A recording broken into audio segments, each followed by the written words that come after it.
ariko DUSY iyo tuvuze mu bahungu bambara neza MC White arimwo ni umwe mu bahungu ashobora kurengana ahantu buri mukobwa wese akamurerekeza amaso.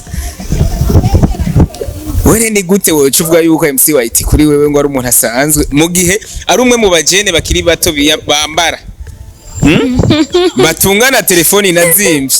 Neri hajyanda kubaza hajya abantu bose babego baba baberewe ku mutayi wabo. Ushaka kuvuga rero ko zirya mpuzu yambara atari guye? Ashobora kuba agenda Gutira. Aha mu gisagara ca Gitega arabuze umuhungu nomwe kabisa bavuga ati umuhungu ni guyanje ni biharuro vyanje. Nawe ndabona. Ha urabona. Kujya reba kuvuga nivyo? Uragayana urishimye. Singayana. DUSY umufana wa Real Madrid origin. Hari anyi no musa gapira sinzi ngene wakibagiye. Mvuye gusenga ariko. Nako nari kwambara kandi ndi gusenga. Afise n'amabara yose, afise akera, afise ka jaune, amabara yose ya Real Madrid. Uboni nkaca nibaza ati kumbure bajya abahungu Gutira abaraba Barcelona nico gituma bakatira. Oya, sici. Uko ashaka kuba fana Barcelona bya bindi tukaba tubihurijeko. Bya bindi jewe nkeneye ku mugabo wanje ku windoto ugasanga Ego TV umunezero wacu kuri twese. Namubazaniye DUSY Yvette hari anyose n'amazina yiwe musanze umumunzi ku mafilm agiye atandukanye ariko kandi akaba numwe mu bakobwa yambika abakobwa. Iyumvira umukobwa yambika abakobwa. DUSY ndakuramukije kuri Ego TV. Ndabaramukije nansi. Umeze neza cyane. Wansengeye. Sinatuyizina ariko ndibaza umuntu asengeye igihugu n'abarimwo bose baba basengeye. Ubundi ugiye gusenga ni cyahe kiza imbere ni cyahe kintu usaba Imana? Kintu usaba Imana kari byinshi. Ibintu usaba Imana ni byinshi. Icambere kiza imbere uvuga ati jewe kabisa iyo nsenze iki cama kiza imbere.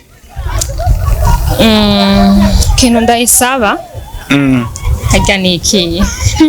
Hajya ni ngombwa ko ndakivuga. Ni ngombwa kugira ati cyo ndakibarije abafana muri rusange. Mutwara wo mwibanga. Umukobwa yashobora kuba afite amahera ariko imbere y'amafaranga hari kindi kintu umukobwa yamakenera. Icyo naco ndakeka ari umugabo. Ushobora kuba amafaranga menshi ariko ugakenera umugabo. Eko. Kuko abahungu benshi baha amapoto. Ukunda iki? Ivyo nkunda. Boje nkunda ibintu byinshi. Rero muri ivyo byinshi kandi nkabikunda yuko biba biri ku muntu umwe nifuza yuko tuzobana. Mugihe ntabikubonye kurumva nyene iryo poto shorike. Uriko uravugwa mu bakobwa kumbure ngo bishima ngo abakobwa ngo badaha umwanya buri muhungu wese. Nico gituma aka kantu kumbure mpise ndakabaza ubwa mbere na mbere. Ati DUSY eske DUSY no wahe muhungu no wahe musore kumbura azovuga ati je umusore kabisa ndabona ni guyanje nato kwibabaza ndabona yuko akimbwira to kwa nkunda no hita ahubwo ndabiha Imana kugira ngo izobije imbere.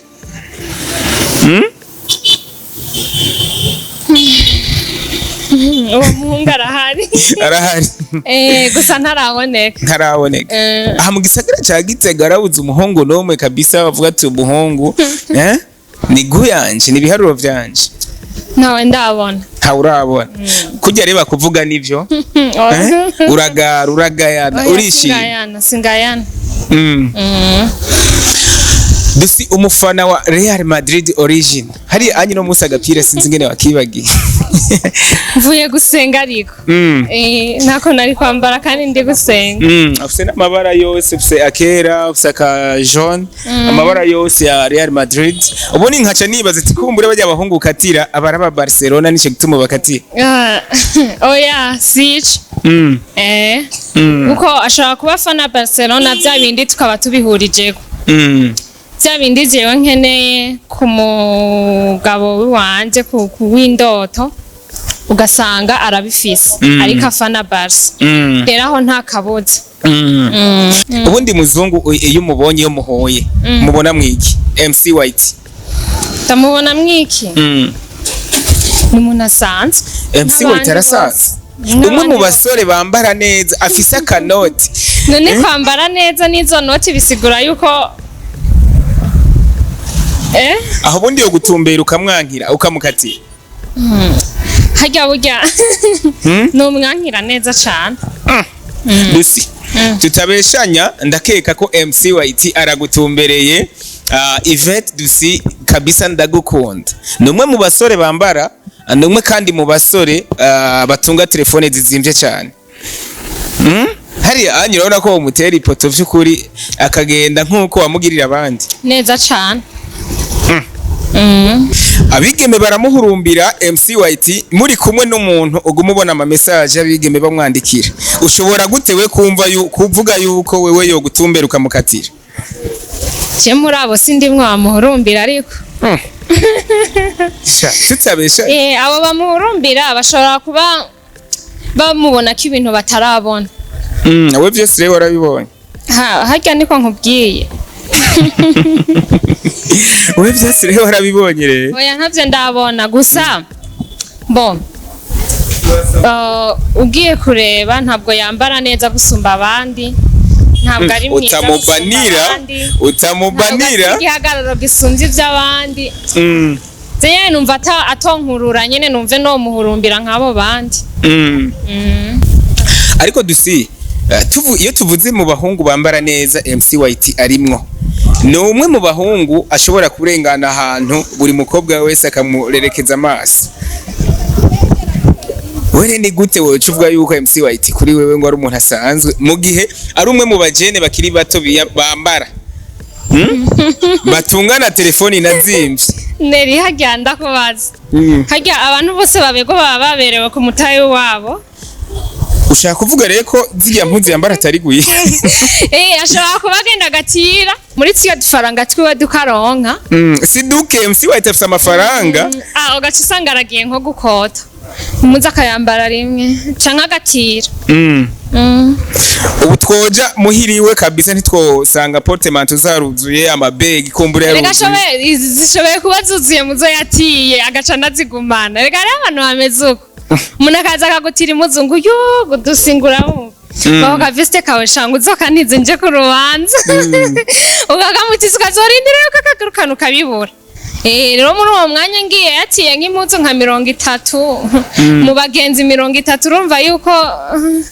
aba yambaye mutaya w'abandi yaridoze ngo uramwihakanye ku radio DUSY ndashaka kumenya wabikoreye iki vy'ukuri kugira ngo wubaho bariko barabakurikirana mu kiganiro n'ijwi rirerire je Madudu ntabwo nkorana nawe ico kintu Madudu kiramushavuza gituma yicuza n'icatumye akujana mu kiganiro kumbure yarafise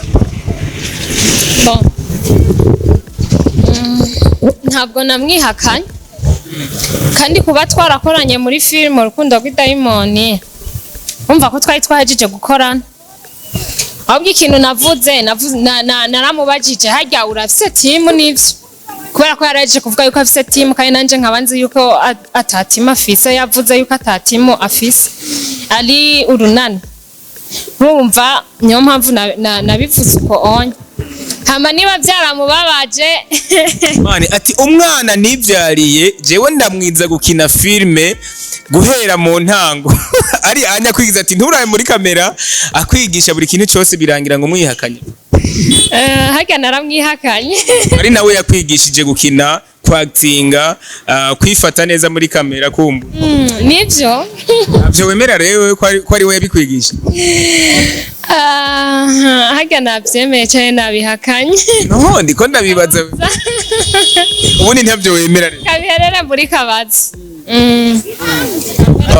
mu nyuma twarakubonye mu mafilime agiye atandukanye aho wanagaragaye no muri filme iri ya postinzwe kuri Steve TV Entertainment ifilime yiswe Hafi y'Umwasi mbega Hafi y'Umwasi n'Urukundo rw'Idayimoni ni yahe sinema yatangwe gukinwa cyangwa gupostinga bon yatanguye gukinwa ni Urukundo rw'Idayimoni ariko parti nakinyemwo ntabwo kugera ubu ndayibona ku rubuga ubwo madudu ntiheretse kuyipostinga bivanye n'ukuntu wamufashe nabi ukamwihakana imbere y'abafana.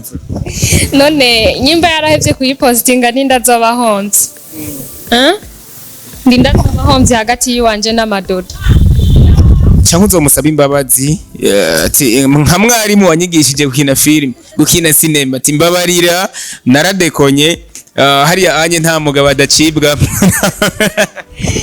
ewe nta mugore adacibwamwo oya sinadekonye reka banza urindire we nyene yabifashe kutariko sivyo reka mvuge mu mwizina ryawe we ngo wahaye agaciro Gitega filme nayihaye agaciro karenze navuze yuko ari wo mugwi ndimwo nicayemo sivyo kugira unamwemeze no muri lancement uciza wambaye agapira ka Gitega film ucawo nakoze ikosa amafaranga si yarayanje yo gukoresha ako gapira ikibazo kiri he je nibaza yuko ibi bintu tutobihagararaho cyane kubera ko narakinye muri sinema yiwe mbuma actrice myiza nkuko yavyipfuza ibaze nabaye ni jini kandi ntari jini ibaze ndamukorera ndasinzi ndamugirira ibintu birenze ariko impemba mpaye ni yuko urumva nyine namumaramaje kuba naritavye n'ikiganiro conyene nkagenda kuri radio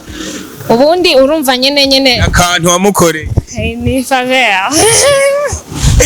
So turangiza ikiganiro MC White ati Gabanya Gutira Impuzu abashuga mami bakwambika bakakugura na telefone DUSY niko yambwiye sije ndiko ndabivuga Gabanya agabanye gutira agabanya bashuga mami kandi nongera mbwira n'abandi batipe bameze uko bagabanye nta mukobwa azogukunda kubera ko wambaye nta mukobwa azogukunda kubera ko ugenda na porte-monnaie y'amafaranga watiye nta mukobwa azogukunda kubera ko ugenda uriyemera kubera ko ugenda wihagazeho mwibarabara wigira sinzi umukobwa arafise ibintu abafise nyene muri we araba akavuga ati je umuhungu nkeneye by'ukuri nkeneye umuhungu azoba ameze uko umuhungu yitonda kijijwe rero niba wowe umuhungu uri kuraraba iki kiganiro niba uzi yuko uri muri izo karite rabuhindure iyo si karite ni defu ariko no kutiyemera naho ni defu mugabo urabe ubwiyemezi aho ubuhagaze.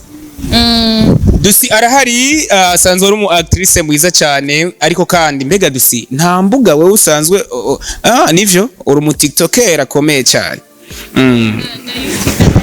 YouTube mbega twibutse YouTube TikTok na Facebook murabe Facebook ifite zibiri imwe ni Ivete dusaba Imana ariko iyo Facebook channel na YouTube channel na TikTok bifite izina rimwe ni DUSY Ivete ariko iyo ndiko ndakoresha muno mwanya cyane ni DUSY Ivete mugende murabe mumurikirane mu nkunde mugire partage mugire s'abonner share byinshi umva nyene mu nkunde mudushe kudutima twinshi na comment zanyu zirakenewe kuko nizo ziduha imbaraga zo kugira ngo tubashe kumenya ivyo tubaha kugira ngo imbuga zacu ntizizigere zibasinziriza. Murakoze. Hari anye biba vyoroshe cyane kugira ngo umuntu afise script yiwe yanditse kugira ngo ashobore kukuronka uje kumukinira kumbure script ashobora kuguha. Bo biba vyoroshe cyane. Ashobora kurondera kuri izo mbuga kugira ngo noneho vyinshi mu biyage. Bo ushobora kundondera canke uciye kuri izo mbuga canke ugasha inbox benshi baranzi ubajije nimero muri bamwe muri abo bavuze muri Steve TV ukaja kwa Madudu nubwo twacanye mwe hari amadudu ngira ntayo yotanga ubanza sinzigo sinanabona nagupostinze kandi abo sindabona post ya upostinga amadudu gacane gose ndase ni foto turi kumwe abantu baguma bambaza ko dukundanye ariko je nitwo mwari mukundanye ntona bihishe narabimenye ubundi ngira ngo hari akantu bamwe arapfuwe oya Ego TV umunezero wacu kuri twese.